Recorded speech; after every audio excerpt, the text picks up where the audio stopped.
আমরা সবাই জীবনের কোনো না কোনো সময় অনুভব করেছি যে কেউ যেন আমাদের খুব মনে করছে, খুব বেশি মিস করছে। কিন্তু কিভাবে বুঝবে যে এটি সত্যি কি না? এবার তুমি একটু খেয়াল করলেই দেখবে কোনো নির্দিষ্ট সময়ে কিছু অদ্ভুত অনুভূতি বা ঘটনা প্রবাহ বা স্মৃতির মাধ্যমে সেই বার্তা তোমার কাছে ঠিক পৌঁছেও যাচ্ছে। বিষয়টা কি তাহলে? এটি আসলে আমাদের মনের শক্তি, টেলিপ্যাথি টেলিপ্যাথি বলতে পারো, এবং মহাবিশ্বের অদৃশ্য নিয়মের এক বিস্ময়কর খেলা বলতে পারো। আজ আমি তোমাদের জানাবো কিভাবে এই অনুভূতিগুলো তুমি বুঝতে পারবে এবং সেগুলো তোমার অনুভূতির ভাষা বুঝিয়ে দিয়ে তোমারই জীবনের গভীর ভালোবাসার গল্প বলবে। তো হে গাইস, আমি সঞ্চিতা। আমি তোমাদের সবাইকে ওয়েলকাম করছি আমার চ্যানেল ভিজুয়ালাইজেশন অফ সঞ্চিতায়। আমি আশা করব সবাই খুব মন দিয়ে এই ভিডিওটি শুনবে।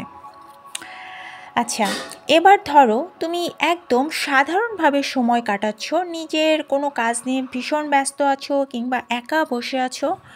হঠাৎ করে অদ্ভুতভাবে গায়ে কীরকম একটা কাঁটা দিয়ে উঠলো, শিহরিত হয়ে উঠলো সারা শরীর, আর সেটা হঠাৎ করেই হলো। এটা এমন নয় যে তুমি কোনো বিষয় ভয় পেয়েছো বা চিন্তা করেছো, এমনও নয়। তবুও এমন হলে তুমি ভেবে নিও এটা মোটেও কোনো কাকতালীয় ব্যাপার নয়।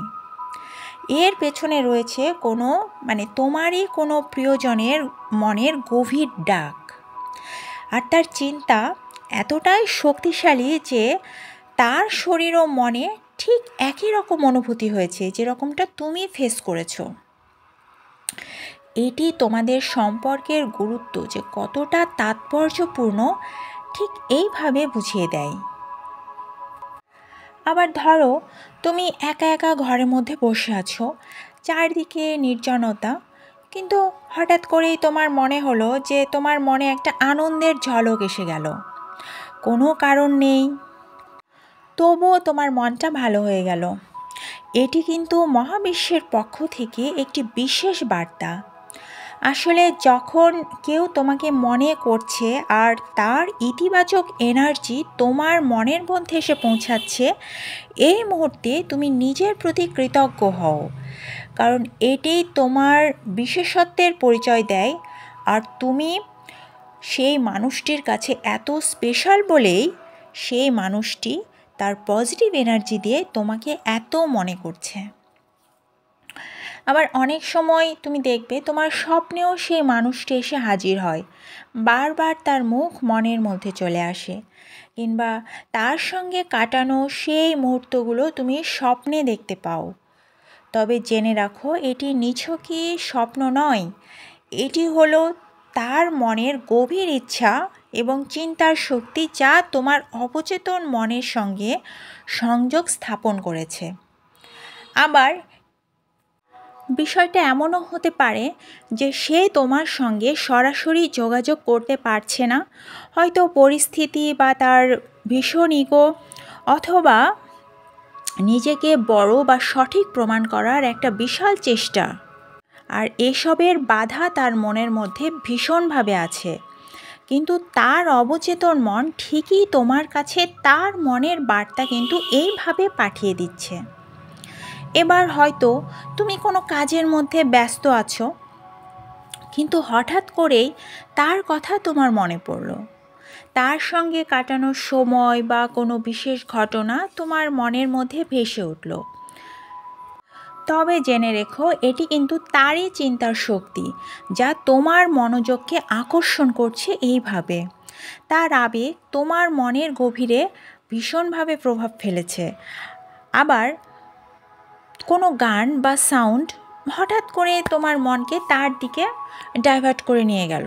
হয়তো সেই গানটি তোমাদের ভালোবাসার গল্পের একটি অংশ ছিল, অন্যদিকে বিষয়টা যদি এমন হয় যে তার কোনো স্মৃতিচিহ্ন বা ছবি তোমার সামনে চলে আসলো বা তোমার মনের মধ্যে তার স্মৃতি এমনভাবে ভেসে উঠলো যে তুমি চাইলেও সেটা হঠাৎ করে বা ইচ্ছা করেই দূর করতে পারছো না, তবে কিন্তু জেনে রেখো এটি মহাবিশ্বের একটি বিশেষ বার্তা। আর এই বার্তা তোমাকে বলে দেয় যে সেই মানুষটি এখনও তোমার কথা ভাবছে। আর এই অনুভূতিগুলো কিন্তু একদম সাধারণ না, এগুলো ভালোবাসার এক গভীর প্রতিচ্ছবি। আবার ধরো এমনি নর্মালি তুমি কোনো কাজে ব্যস্ত আছো, হঠাৎ করে আবারও তার কথা মনে হলো, তখন তুমি যদি কখনো এমন অনুভব করো যে তার কথা মনে হতেই তোমার শরীর একটা হালকা শিহরণ দিচ্ছে বা তুমি একটা ভাইব্রেশন ফিল করছো, একটা কম্পন ফিল করছো, তবে জেনে রেখো এটি কিন্তু তার মনের আবেগের ওই শক্তিশালী এনার্জি। এমনকি ওই সময় এক ঝলক শীতল বাতাসের স্পর্শের অনুভূতিও তোমার হতে পারে, তবে এটা তুমি জেনে রেখো যে ওইটা তার শক্তির এনার্জির উপস্থিতির একটা সূক্ষ্ম ইঙ্গিত। আবার অনেক সময় তুমি এমন অনুভব করতে পারো যে তার প্রতি আকস্মিক মমতা বা ভালোবাসা জন্ম নিচ্ছে তোমার, যদিও দেখবে যে তার প্রতি তোমার রাগ বা অভিমানের অনেক কারণ আছে, তারপরও এত মায়ার উদ্রেক হচ্ছে তার প্রতি। হয়তো সে এখন সে আর তোমার জীবনের অংশ নয়, তবুও তার প্রতি এই অনুভূতি তার মনের সাথে তোমার মনের গভীর সংযোগেরই একটা প্রমাণ। এই অনুভূতির মাধ্যমে বোঝা যায় যে তার চিন্তার এক দৃঢ় শক্তি এখনও তোমার সঙ্গে গভীরভাবে সংযুক্ত। আবার তুমি লক্ষ্য করবে যে তোমার আশেপাশের মানুষ হঠাৎ তার নাম উচ্চারণ করছে আর তার প্রসঙ্গ কোনোভাবে আবার চলে আসছে। আবার বাইরে গেলে তুমি দেখলে যে ওই নামটা বিভিন্ন জায়গায় লেখা আছে, বিভিন্ন ফর্মে তুমি দেখতে পাচ্ছ।